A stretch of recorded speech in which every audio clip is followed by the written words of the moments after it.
आज मी चॉकोबेरी आणि nut फ्लेवरचा cake बनवत आहे आणि हा फ्लेवर मी तुमच्यासोबत पहिल्यांदाच शेअर करत आहे।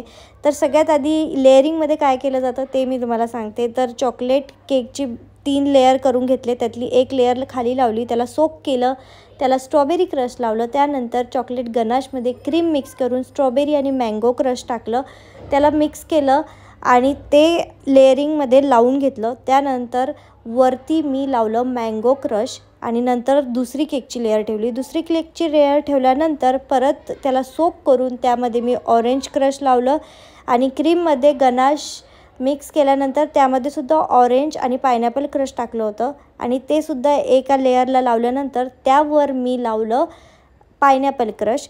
तर अशा पद्धतीने तुम्हाला लेयरिंग करायचं आहे।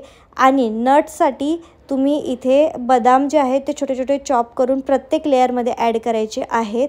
त्यानंतर मी थोडंसं चोको चिप्ससुद्धा दोन्ही लेयरमध्ये ॲड केले होते, त्याच्यामुळे या केकची टेस्ट जी आहे ती खूपच छान येते। तुम्ही हा केक नक्की ट्राय करून बघा। आणि एक गोष्ट लक्षात ठेवायची आहे की क्रीममध्ये म्हणजे गनाश आणि क्रीममध्ये मिक्स करताना जे 2 क्रश आपण वापरणार आहे तर ते एक गोड आणि एक आंबट असलं पाहिजे। म्हणजे मी स्ट्रॉबेरी आणि मँगोचं कॉम्बिनेशन ठेवलं एका लेयरला, तर दुसऱ्या लेयरला मी ऑरेंज आणि पायनॅपलचं कॉम्बिनेशन ठेवलं।